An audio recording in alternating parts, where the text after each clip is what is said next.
आरक्षण त्यांनाही तेवढंच आहे जेवढं तुम्हाला आहे. तुम्हालाही तेवढंच आरक्षण आहे. त्याच अनुसूचित जातीच्या रकान्यात तुमचंही नाव आहे आणि त्याचंही नाव आहे. तो अजूनही मनुस्मृतीने दिलेली कामं अजून निमूटपणे करतोय. मग तुम्ही का करत नाही? त्याच रकान्यातले तुम्ही. याचा अर्थ आमची प्रगती केवळ आरक्षणाने झाली नाही. आमची प्रगती ही बाबासाहेबांनी दिलेल्या या बुद्धाच्या धम्मामुळे आज आमची खरी प्रगती झाली. बुद्ध आणि धम्मामध्ये बाबासाहेबांनी धर्म काय असतो आणि धम्म काय असतो याच्यामध्ये बायफर्केशन केलेलं आहे. आणि म्हणून बाबासाहेबांनी दिलेला हा धम्म, आम्ही याला धम्म म्हणतो, धर्म म्हणत नाही. बौद्ध म्हणून या गाडेगावमध्ये वावरत असताना समोरचा कोणत्या जातीचा आहे, कोणत्या धर्माचा आहे, हे बौद्धांना त्याच्याशी काही देणं घेणं नसलं पाहिजे. एखादा मराठाही तुमच्या बौद्ध विहारामध्ये अभिमानानं येऊन अभ्यासाला बसला पाहिजे. अशा पद्धतीचं वातावरण तुम्हाला या गाडेगावमध्ये या बुद्ध विहाराच्या माध्यमातून उभं करावं लागणार आहे. ही तुम्हा सगळ्यांची जबाबदारी असणार आहे. तुमच्यासाठी कोणतीही जात नाही आणि कोणताही धर्म नाही.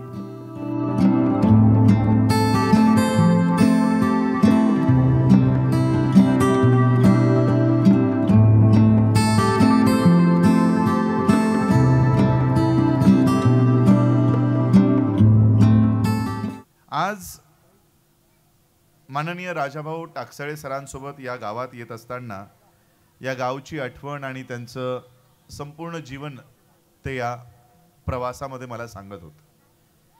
या प्रवासात त्यांची हे संघर्ष गाथा ऐकत असताना कशा पद्धतीने आज नागपूर या ठिकाणी एक प्रशस्त असं शाळा महाविद्यालय, आता बी फार्म एम फार्म मध्ये ते पदार्पण केलेलं आहे. आणि 7,000 विद्यार्थी, महाराष्ट्रात मला वाटतं सगळ्यात मोठं सेंटर आज 12वीच्या परीक्षा देणारं हे राजाभाऊंचं सेंटर म्हणून घोषित झालेलं आहे. इतकं मोठं विशाल शिक्षण प्रसाराचं काम राजाभाऊ टाकसाळेजी करताय. त्यांचं हे सगळं ऐकत असताना आणि ही गाडी निघाली आहे गावाच्या दिशेने, ज्या गावात ते राहत होते त्या दिशेने ही गाडी निघालेली आहे. आणि मग थोड्या वेळातच आम्ही त्या गावात आलो. हे सगळं ऐकत असताना मला का माहिती नाही बाबासाहेब आंबेडकरांचा एक प्रसंग मला आठवत होता. तो मी टाकसाळे सरांनाही सांगितला नाही की मला काय आठवत आहे. बाबासाहेब आंबेडकरांनी 1954 साली आमच्याच समाजातला एक मुलगा IAS ऑफिसर, IAS ची जी परीक्षा होती तो उत्तीर्ण झाला होता. ती परीक्षा तो पास झाला आणि त्याला कलेक्टर म्हणून रुजू होणार होता. बाबासाहेबांच्या लक्षात आला की आमच्या समाजातला पहिला कलेक्टर आता तो त्याची शपथ घ्यायला जाणार आहे. तो त्या कलेक्टर या पदाचा पदभार स्वीकारणार आहे. आणि म्हणून बाबासाहेबांनी इच्छा व्यक्त केली की मला त्या मुलाला बघायचंय, त्या मुलाशी बोलायचंय.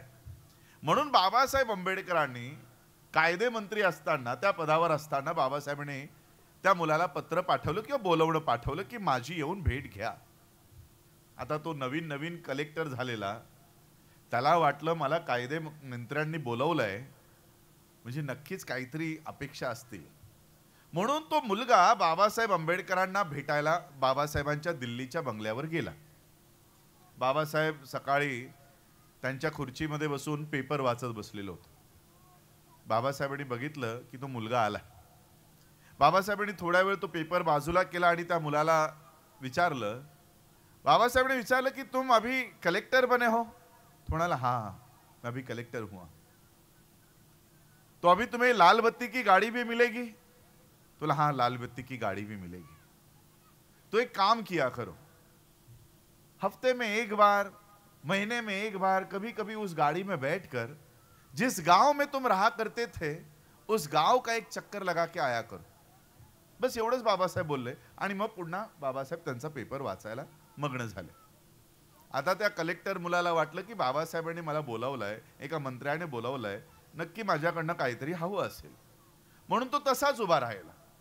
बाबासाहेब आपले पेपर वाचतायत. अर्ध्या पाऊण तासानंतर बाबासाहेबांना लक्षात आलं की कोणीतरी अजून तिथे उभा आहे. म्हणून बाबासाहेबांनी पुन्हा बघितलं, तो मुलगा तसाच उभा. बाबासाहेबांनी पेपर ठेवला, बोलला क्यों खडे हो, का उभा आहेस अजून? का उभा आहेस? त्या कलेक्टर मुलाने सांगितलं की बाबा साहब आपने बुलाया था, शायद आपको कुछ मुझसे बात करनी थी. बाबासाहेबांच्या लक्षात आलं की त्याच्या डोक्यात काय चाललंय. बाबासाहेबांना लक्षात आलं की कदाचित याला असं वाटतंय की मी याच्याकडनं काहीतरी निधी मागायला, पैसे मागायला याला बोलावलंय. बाबासाहेबांनी पेपर ठेवला आणि त्या मुलाला विचारलं की आपको पता है मैंने आपको क्यों कहा कि आप जिस गांव में रहते हो उस गांव में उस लाल बत्ती की गाड़ी में बैठकर एक चक्कर लगाकर आया करो, ऐसा मैंने आपको क्यों कहा पता है? तुला मी असं का बोललो की जी लाल बत्तीची गाडी तुला मिळणार आहे त्या लाल बत्तीच्या गाडीत एकदा बसून तुझ्या गावाचा एक चक्कर तू मारत जा, असं का बोललो? तुला काय वाटतं? मुझे नहीं मालूम आपने ऐसा क्यों बोला. बाबासाहेब ने सांगितलं की जिस दिन तुम उस लाल बत्ती के गाड़ी में बैठकर तुम्हारे गांव में जाओगे, गांव में जैसे ही तुम्हारी गाड़ी प्रवेश करेगी कुछ औरतें कपड़े धो रही होंगी, गांव में कपड़े धो रही होंगी, वो कपड़े धोते धोते तुमको देखेगी. कुछ जैसे ही तुम्हारी गाड़ी आगे बढ़ेगी कुछ औरतें बर्तन मांज रही होंगी, भांडी घासत असतील. ती भांडी घासता घासता तुला बघतील. काही बायका झाडू मारत असतील, शेणाच्या गवऱ्या थापत असतील, काही जी कामं आहे ती करत असतील. ती कामं करता करता तुला बघतील आणि त्यांच्या मनात विचार येईल की कालपर्यंत आमच्या गल्लीत आमच्या बोळीमध्ये फिरणारा हा मुलगा आज कलेक्टर झाला आणि लाल बत्तीच्या गाडीमध्ये बसून आमच्या गावामध्ये आलाय. जर हा मुलगा कलेक्टर होऊ शकतो तर माझाही मुलगा कलेक्टर होऊ शकतो, असं त्या बाईच्या मनात येईल आणि तीही तिचा मुलगा कलेक्टर बनवण्याच्या दृष्टिकोनाने तयार करेल. म्हणून मी तुला सांगितलं की तू तुझ्या लाल बत्तीच्या गाडीमध्ये बसून तुझ्या गावाचा चक्कर एकदा मारत जा. मी माझ्या नेहमी भाषणातून सांगायचो की आमच्या गावातनं लोक IAS झाली, IPS झाली, लाल बत्तीच्या गाडीत गेली, माडीत गेली, बंगल्यात गेली, पण पुन्हा आपल्या गावाकडे भिरकूनही आली नाही. पण आज माझं हे म्हणणं राजाभाऊ टाकसाळे यांनी खोटं ठरवलं आणि आज एवढं मोठं विश्व शिक्षण क्षेत्रात निर्माण करूनही ते त्यांच्या गावात पुन्हा त्या आलिशान गाडीत बसून येतात आणि समाजाला तोच बुद्ध बाबासाहेबांनी दिलेला या समाजातल्या गावामध्ये देतात. आता काही ज्या महिला आमचा सत्कार करण्यासाठी आल्या, मला दमदान देऊन गेल्या, त्या जाता जाता काय म्हणाल्या की साहेब आमच्या गावात साधा दूधवाला पण येत नाही. काही बाई इथं बसलेल्या असतील, दूधवाला पण येत नाही. विचार करा, ज्या गावात साधा दूधवाला येत नाही आज त्या गावात ही आंतरराष्ट्रीय धम्म परिषद या ठिकाणी घडून आणण्याचं काम राजाभाऊ टाकसाळे यांच्या प्रयत्नानं हे यशस्वी या गावामध्ये झालेलं आहे. आणि म्हणून हे पूर्ण श्रेय हे राजाभाऊ टाकसाळेंचं आहे की बाबासाहेब आंबेडकरांचं एक नाही 2 कर्तव्य तुम्ही आज पूर्ण करत आहात. बाबासाहेबांनी सांगितलं की to educate, to agitate and to organise. याचा अर्थ काय सांगा बघू काय? आपण दर पॅम्पलेट वर लिहितो मराठीमध्ये, काय म्हणतो आपण याला? शिका, संघटित व्हा, संघर्ष करा. बरोबर आहे. बाबासाहेबांनी 1924 साली ही संस्था काढली होती, तिचं नाव होतं बहिष्कृत हितकाळणी सभा. आणि त्या बहिष्कृत हितकाळणी सभेचं हे ब्रीद वाक्य, to educate, to agitate and to organise, English मधलं ब्रीद वाक्य, ते आम्ही मराठीत रूपांतरित केलं, ट्रान्सलेट केलं आणि त्याचं ट्रान्सलेशन चुकीचं केलं. टू एज्युकेटचा अर्थ शिका होत नाही. आजही गुगलमध्ये आहे ना गुगल ट्रान्सलेटर, त्याच्यात टाका टू एज्युकेट, तुम्हाला मराठी, हिंदी सगळ्या भाषेतलं ट्रान्सलेशन मिळेल आणि मराठीमध्ये त्याचं ट्रान्सलेशन होतं शिकवा, शिका नाही. 1924 साली जो बाबासाहेब आंबेडकरांनी आदेश दिला की शिकवा, लोकांना शिकवा, त्यांना चेतवा आणि त्यांना जागृत करा आणि मग जागृत झाल्यानंतर त्यांना संघटित करा. शिका, शिकवा, तुम्ही म्हणाल काय फक्त वचा तर फरक आहे, एवढूसा तर फरक आहे. याच्यात छोटासा फरक नाही, खूप मोठा फरक आहे. जी लोक बाबासाहेब आंबेडकरांनी शिका म्हणून सांगितलं याच्यावर काम करतात ती काय करतात माहित आहे? ती 10वी पास होतात, 12वी पास होतात, ग्रॅज्युएट होतात, पोस्ट ग्रॅज्युएट होतात, की बाबासाहेबांनी सांगितलं शिका म्हणून ते अनेक पदव्या स्वतःसाठी प्राप्त करतात, लग्न करतात, मुलं बाळं पैदा करतात आणि त्या शिक्षणाचा वापर फक्त स्वतःच्या कुटुंबापुरतं करतात. हे आहे शिका समजणारी लोक. आणि जी लोक बाबासाहेबांनी सांगितलं की शिकवा, ती लोकही 10वी पास होतात, 12वी पास होतात, ग्रॅज्युएट होतात, पोस्ट ग्रॅज्युएट होतात, तीही लग्न करतात, मुलं बाळं पैदा करतात. पण बाबासाहेबांनी सांगितलं शिकवा म्हणून ते गोरगरीब अडाणी समाजापर्यंत जातात आणि त्यांनाही शिकवण्याचं काम करतात. आणि म्हणून मी सांगितलं की बाबासाहेबांचा हा आदेश राजाभाऊ टाकसाळे या देशामध्ये पूर्ण करतायत. ते गोरगरीब अनाथ मुलांना शिकवण्याचं कामही ते या महाराष्ट्रामध्ये, नागपूरमध्ये मोठ्या प्रमाणात करतायत. एक उद्देश बाबासाहेबांचा पूर्ण करतायत आणि दुसरा उद्देश मी भारताला बौद्धमय करेन यासाठी बाबासाहेब आंबेडकरांनी दिलेला धम्म हा गल्ली गल्लीपर्यंत, गावागावापर्यंत पोहोचवण्यासाठी भदंत राजरत्न असतील, भिक्खू संघ असतील, त्यांच्या पाठीशी खंबीरपणानं उभं राहून ते अशा पद्धतीचे धम्माची चळवळ गतिमान करण्यासाठीही अनाथपिंडकाचा काम, अनाथपिंडकाचा रोल ते या ठिकाणी पूर्ण करतायत. यासाठी बाबासाहेब आंबेडकरांचे 2 मुख्य उद्देश राजाभाऊ टाकसाळे पूर्ण करतायत. आज आपण मला बाबासाहेब आंबेडकरांचा वंशज म्हणून इथे बघण्यासाठी, मला ऐकण्यासाठी आलात. महापुरुषांचे वंशज नसतात,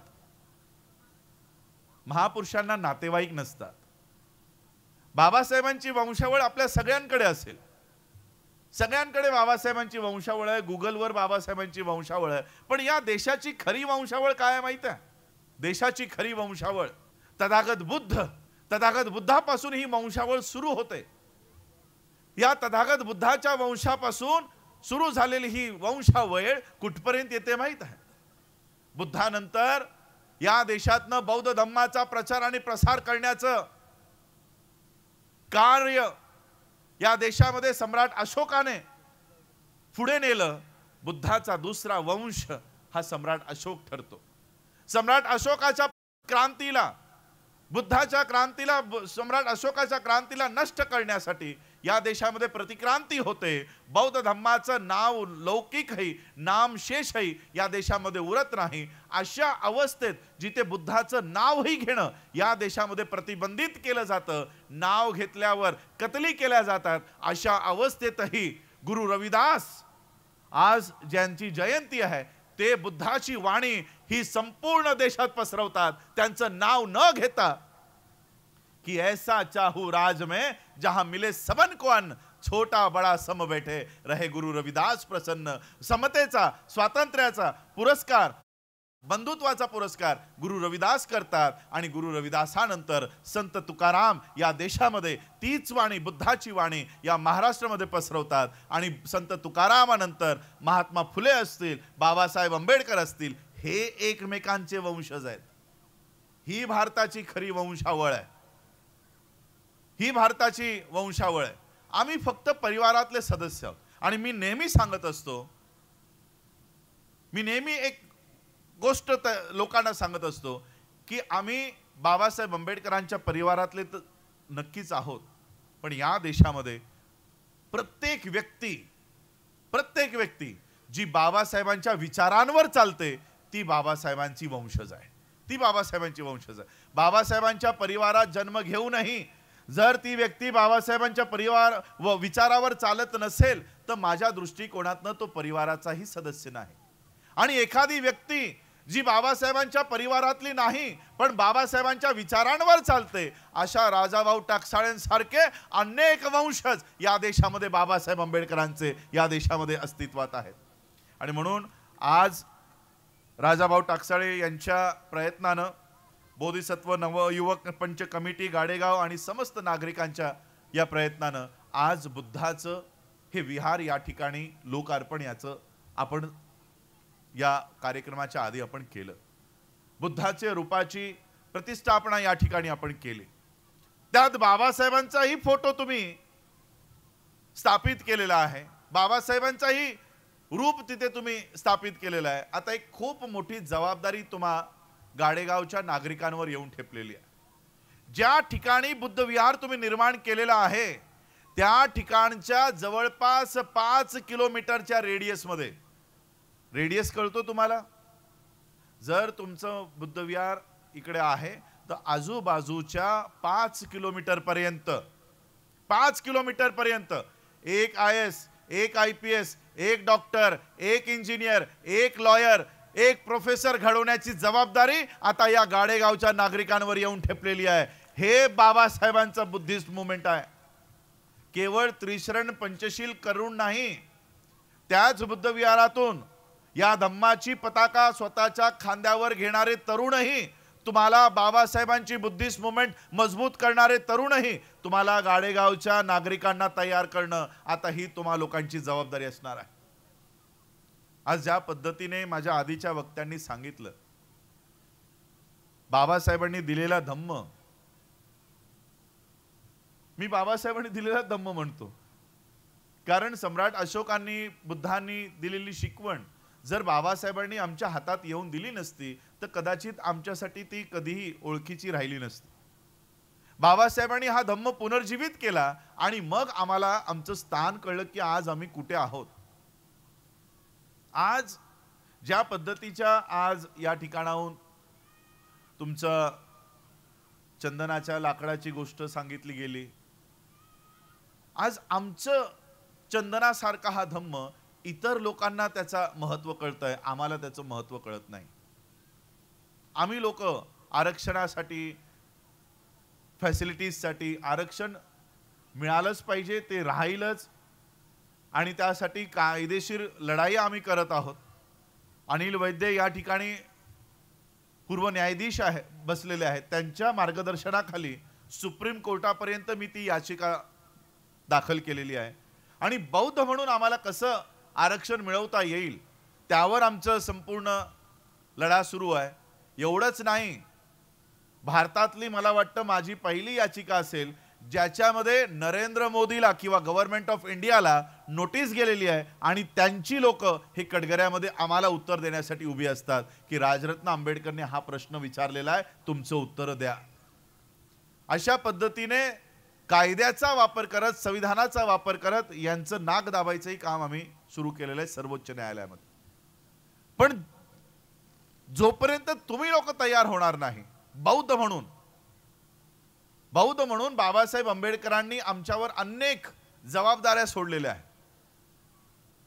काही वक्ते सांगून गेले की बाबासाहेबांनी आम्हाला सांगून गेले की महाराजांनी हा धम्म बाटवला, अशा पद्धतीने तुमच्यावर आरोप होता कामा नये. इतर जातीतल्या, इतर धर्मातल्याही लोकांना वाटलं पाहिजे की ही लोक आज या धम्मामध्ये गेलीत, आज यांची जशी प्रगती झाली तशी आम्हालाही करून घ्यायची आहे, म्हणून आम्हालाही हा धम्म स्वीकारावा लागेल. आज अनुसूचित जातीमध्ये या महाराष्ट्रात 59 जाती येतात, 59 59 जाती येतात.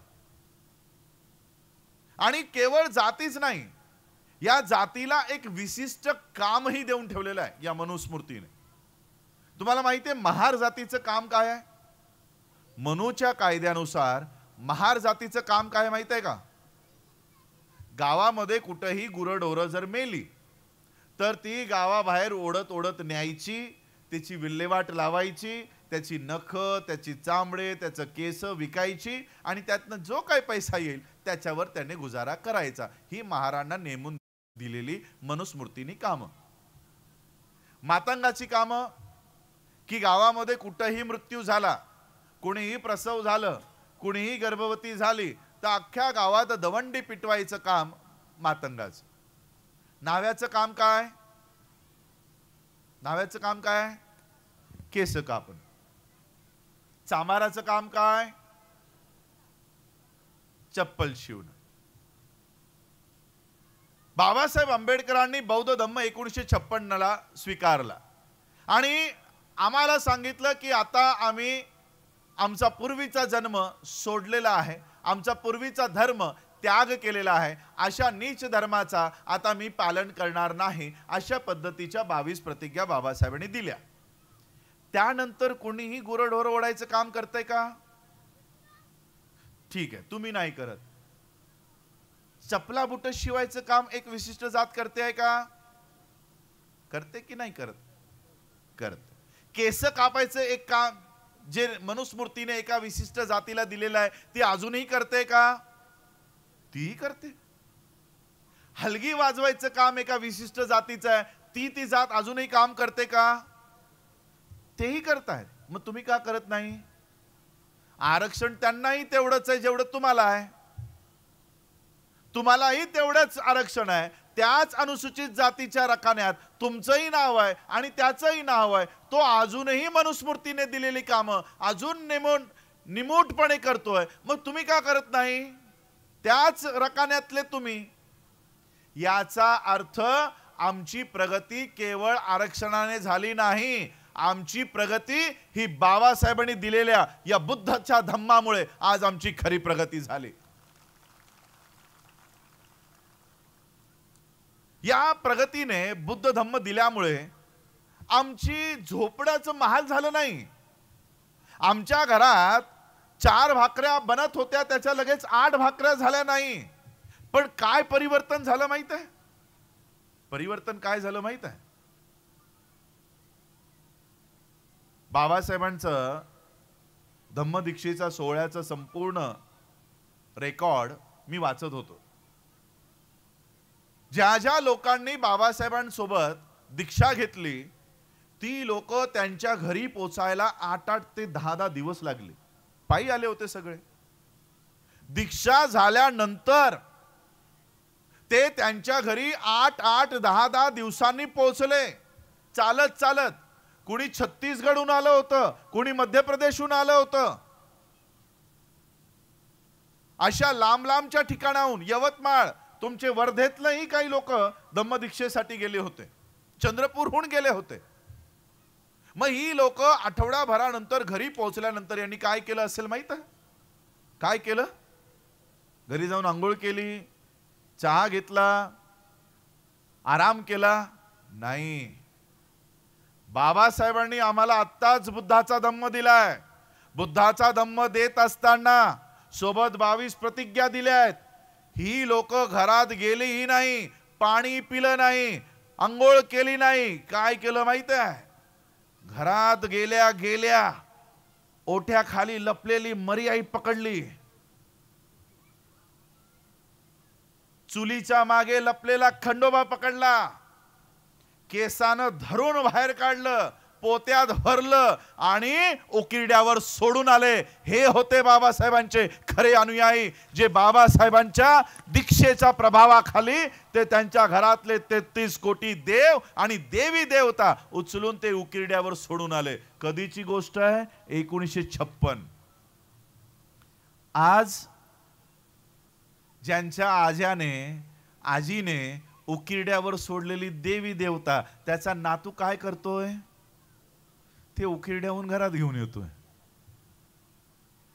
उकिरड्याहून घरी घेऊन येतोय. मग घरी लोक नाव ठेवतील. कधी टाकसाळेस गुरुजी आलेस घरात आणि बघितलं तर हे काय करतोय म्हणून तो काय करतो माहित आहे? खिशात ठेवतोय, पाकिटात. हातामध्ये धागा दिसेल म्हणून आता हातातले धागे काढलेत. कुठे घातलेत? पायात घातलेत की दिसू नये पायामधला धागा. अच्छा, बरं, जी पिढी आज हे घरी घेऊन येते त्यांची मुलं IAS नाही बनत आहेत. ज्यांनी टाकली त्यांची डॉक्टर आणि इंजिनियर झाली. जी सोडून आली त्यांची दुसरी पिढी, त्यांची तिसरी पिढी डॉक्टर इंजिनियर झाली. आणि आज 2024ला जे घरात घेऊन येत आहेत त्यांची पुढची पिढी साधी 5वी पास होत नाही. असे कायदे झालेले आहेत. मग हे परिवर्तन कशामुळे झालं? मी तुम्हाला एक छोटीशी काल्पनिक गोष्ट सांगतो. काल्पनिक गोष्ट. बाबासाहेब आंबेडकरांनी बौद्ध धम्म स्वीकारला. बौद्ध होण्यापूर्वी आम्ही वेगवेगळ्या जातीतले आणि प्रत्येक जातीला मनुस्मृतीने नेमून ठेवलेलं काम. आता स्त्रिया इथे मोठ्या प्रमाणात बसलेत म्हणून स्त्रियांचं उदाहरण देतो. चांभाराच्या स्त्रीचं स्वप्न काय असायचं माहित आहे? धम्म स्वीकारण्यापूर्वी तिचं एकच स्वप्न की माझी पुढची पिढी म्हणजे माझं बाळ, याला 2-4 पैसे कमवता आले पाहिजे, त्याचं चांगलं जीवन झालं पाहिजे.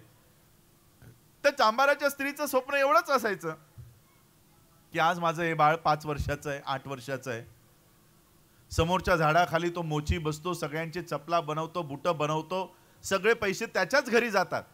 आज तो 40 वर्षाचा आहे. माझं बाळ जसंही 20-21चं होईल, तो 60चा झालेला असेल, मरायला टेकलेला असेल, म्हातारा झालेला असेल, थकलेला असेल, आणि जसंही तो त्या झाडाखालून उठेल, माझं बाळ जाऊन त्या झाडाखाली बसेल, सगळ्यांच्या चपला बुटं बनवायचं काम माझ्या मुलाला मिळेल आणि सगळे पैसे मला माझ्या घरात येतील. हे त्या आमच्या चमाराच्या स्त्रीचं स्वप्न. नावाच्या स्त्रीचंही तसंच स्वप्न. तिचंही स्वप्न की माझं बाळ मोठं झाल्यानंतर त्या समोरच्या झाडाखाली त्याला बसायला जागा मिळेल, तो सगळ्यांची केस कापेल, गुरढोरांची केस कापेल आणि ते पैसे माझ्या घरात येतील. अशा आमच्या वेगवेगळ्या जातीत विखुरलेल्या या स्त्रियांचे स्वप्न असायचे. आता बाबासाहेबांनी बुद्धाचा हा धम्म स्वीकारला आणि बाबासाहेबांनी सांगितलं, मी हे सगळं त्याग करतो, मी या जातीतनं या धर्मातनं आता मी बाहेर पडतो, आता माझा त्याच्याशी काही काडीचा संबंध नाही. आता संबंधच नाही. काय प्रतिज्ञा आहे? आज माझा नवा जन्म होत आहे असे मी मानतो. आहे ना? कुणाला पुनर्जन्म आठवतोय का की मागच्या जन्मी हे होतो? बाबासाहेबांनी ही प्रतिज्ञा का दिली? 1956ला बौद्ध धम्मात पुनर्जन्माचा कॉन्सेप्ट नाही, तरी देखील बाबासाहेबांनी ही प्रतिज्ञा का दिली? का तर पूर्वीच्या आयुष्यात म्हणजे कालपर्यंत तुम्ही काय करत होतात याच्याशी आता माझा काही घेणं देणं नाही. आज माझा या बौद्ध धम्मामध्ये नवा जन्म होत आहे. मी महार आहे, मी मातंग आहे, मी चांभार आहे, याच्याशी माझं काही देणं घेणं नाही. अशा पद्धतीने बाबासाहेबांनी ही प्रतिज्ञा दिली की आज माझा नवा जन्म होत आहे. बाबासाहेबांनी ही प्रतिज्ञा आमच्या डोक्यामध्ये रुजवली आणि त्याचा परिणाम काय झाला माहित आहे? या प्रतिज्ञेचा परिणाम असा झाला की आमची जी लोक महार, मातंग, चांभार, ढोर, तेली, कुणबी, नावी अशा जातींमध्ये विभागलेली होती, दुसऱ्या दिवसांपासून त्यांच्या डोक्यातले हे कामं आणि ही जाती बाहेर पडल्या. आता त्या महिला ज्या बाबासाहेबांच्या पाठोपाठ बौद्ध झाल्या, आता त्यांची स्वप्न कशी बदलली माहित आहे? त्यांच्या विचारांमध्ये परिवर्तन कसं झालं, त्यांच्या स्वप्नांमध्ये बदल कसा झाला? तीच चांभाराची स्त्री, तीच नाव्याची स्त्री, तिचे स्वप्न काय पडू लागले माहित आहे बौद्ध धम्म स्वीकारल्यानंतर? की आज माझं बाळ हे 8 वर्षाचं आहे, हे 5 वर्षाचं आहे. सुप्रीम कोर्टचा जज आज 40शीचा आहे. माझं बाळ जसंही 25शीचं होईल, 30शीचं होईल, त्या सुप्रीम कोर्टचा जज हा रिटायरमेंटला आलेला असेल आणि जसंही तो सुप्रीम कोर्टाच्या जजच्या खुर्चीवरनं खाली उतरेल, माझा बाळ जाऊन त्या सुप्रीम कोर्टाच्या जजच्या खुर्चीमध्ये जाऊन बसेल. म्हणून त्या बाईने, त्या स्त्रीने त्याच्या बाळाला त्या पद्धतीने तयार केलं आणि आज आमचे एक नाही, दोन सुप्रीम कोर्टाच्या जजच्या खुर्चीवर बौद्धाचे, महाराचे नव्हे, बौद्धांचे सुप्रीम कोर्टच्या खुर्चीवर जाऊन बसलेले आहेत. एक अनिल वैद्य या ठिकाणी बौद्धांचे न्यायाधीश पदावरनं आत्ता पाय उतार होत आहेत. हे केवळ बाबासाहेब आंबेडकरांच्या धम्मक्रांतीमुळे आज हा विचारांचा परिवर्तन आमच्या देशामध्ये, आमच्यामध्ये घडून आला आणि म्हणून आज राजाभाऊ टाकसाळे या मंचावर बसलेले आपल्याला दिसत आहेत. हे केवळ बाबासाहेबांच्या बौद्ध धम्माच्या क्रांतीचं हे फलित आहे की ज्यामुळे आज आमच्या विचारांचं परिवर्तन झालंय. जी लोक आजपर्यंत बौद्ध धम्माकडे आलेली नाहीत, जी लोक सक्षम होती, ती आज आरक्षण मागायसाठी रस्त्यावर उतरली आहे ना. बघतोय ना आपण. मी तर सांगेन माझ्या या मराठा बांधवांना, आमची प्रगती आरक्षणाने नाही. तुम्हाला वाटत असेल यांना आरक्षण मिळालं हे एवढे प्रगत झाले, आमच्यासोबत अजून 58 आहेत, ते तिथेच आहेत. 58 आहेत अजूनही, ते तिकडेच आहेत. अजूनही हलगी वाजवतायत, अजूनही चपला बुट शिवतायत, अजूनही केस कापतायत, अजूनही फुलं वेचतायत. आम्ही आमची पारंपरिक कामं सोडून दिली.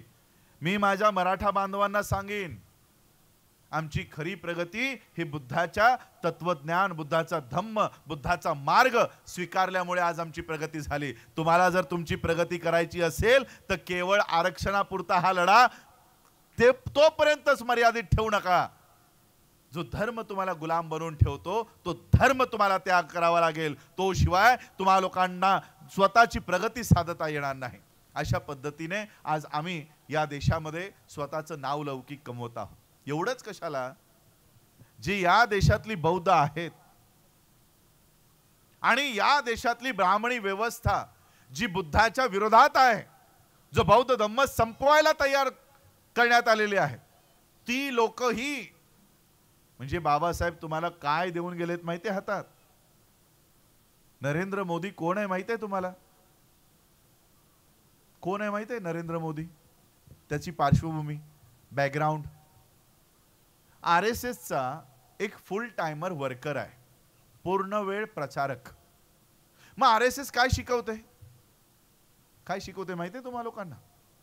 बाबासाहेब आंबेडकरांनी या देशामध्ये खरी लढाई कसली आहे हे स्पष्ट केलं. बाबासाहेबांचं ब्रीद वाक्य आहे, history of India is nothing but moral conflict between Buddhism and Brahmanism. या देशाचा लढा दुसरा तिसरा काही नसून बौद्ध धम्म आणि ब्राह्मणी धर्म यामधला संघर्ष आहे, यामधली लढाई आहे. जर तुम्ही लोक या देशात बौद्ध धम्माचा प्रचार करणारी लोक आहात, तर RSS काय आहे माहिती आहे? बौद्ध धम्माला नष्ट करणारी एक संघटना.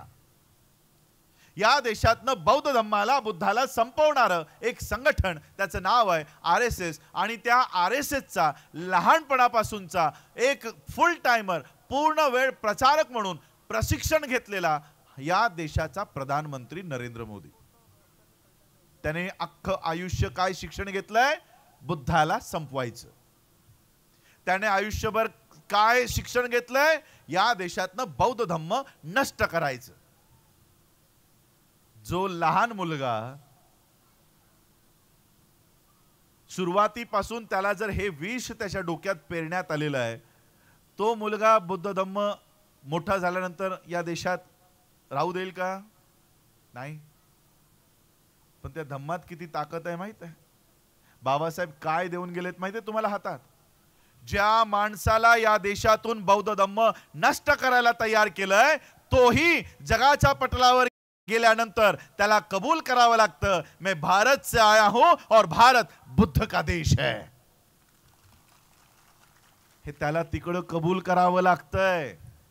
विचार करा त्या धम्मामध्ये किती ताकद असेल, की ज्या माणसाला या देशातून धम्म नष्ट करायला तयार केलंय, त्याला स्वीकार करावा लागतोय की भारत बुद्धाचाच आहे, आमचं काही घेणं देणं नाही, हे त्याला स्वीकार करावं लागतं.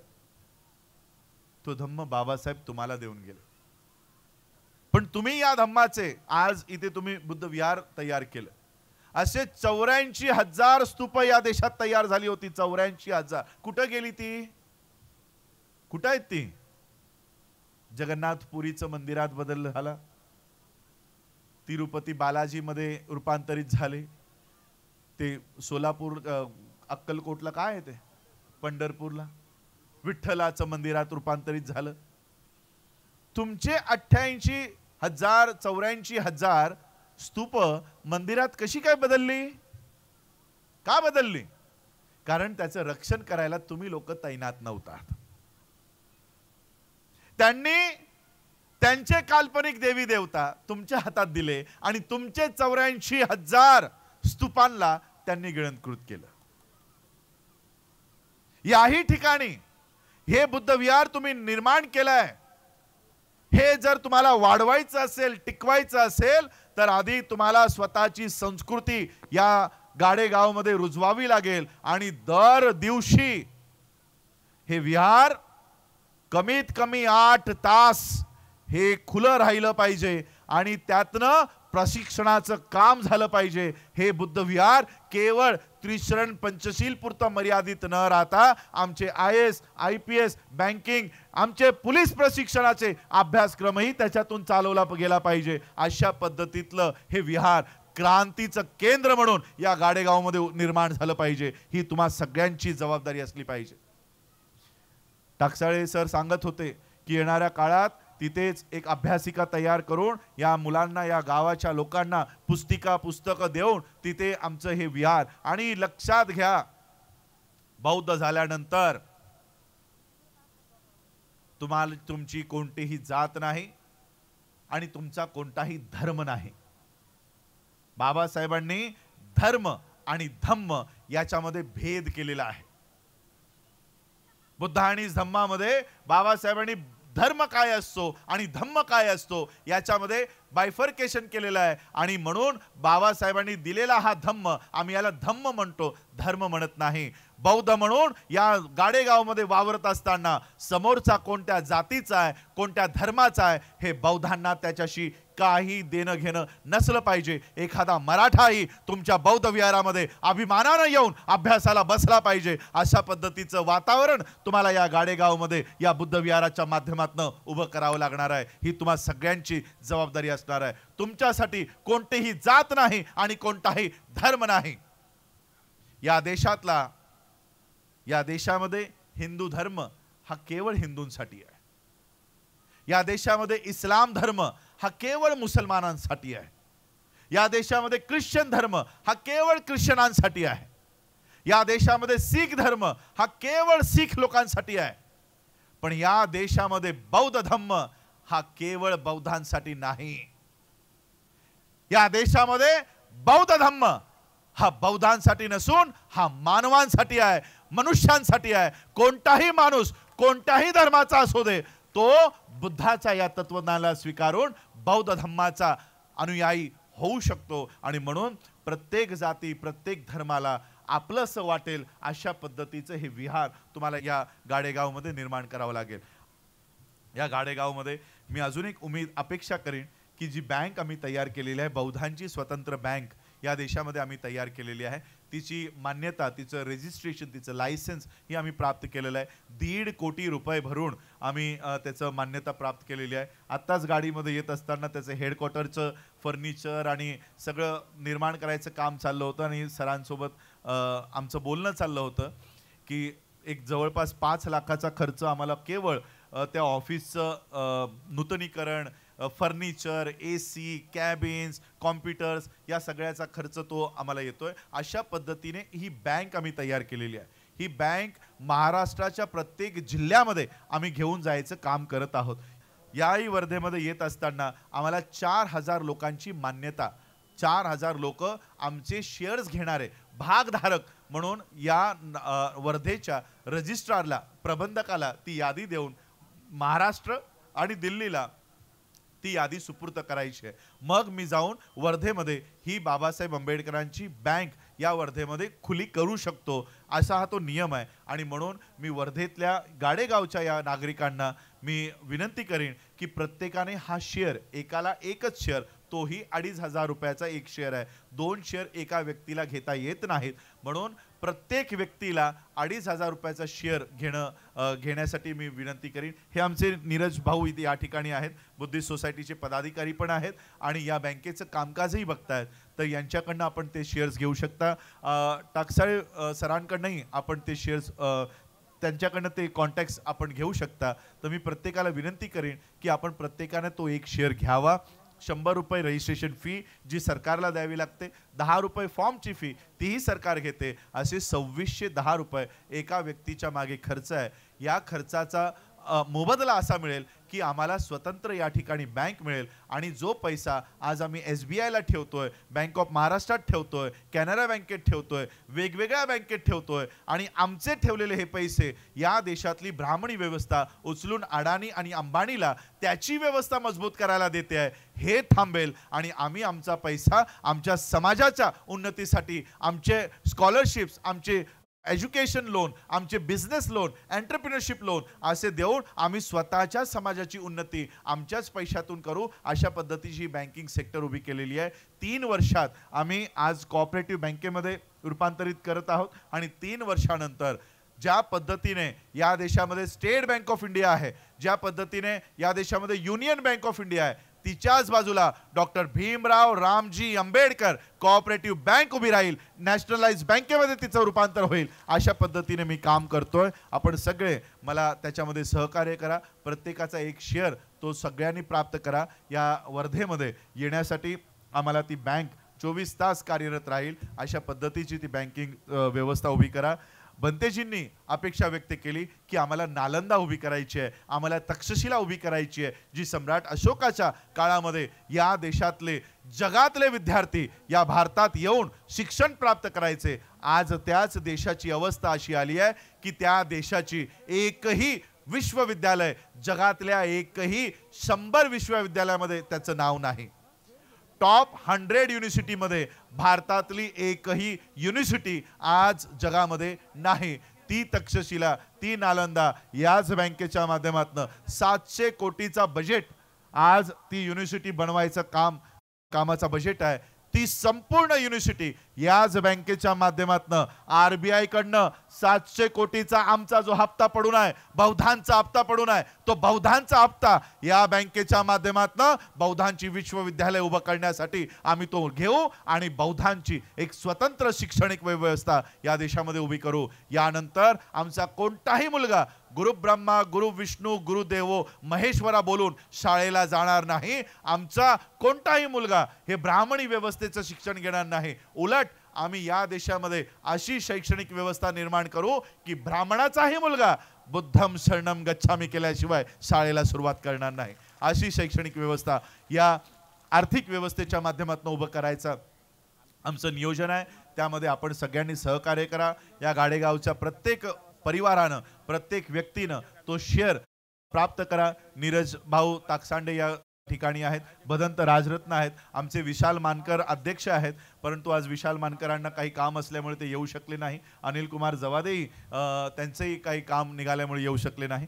म्हणून ही सगळी आमची टीम आहे वर्धेमध्ये, यांच्याशी संपर्क करा आणि ते शेअर्स प्राप्त करा.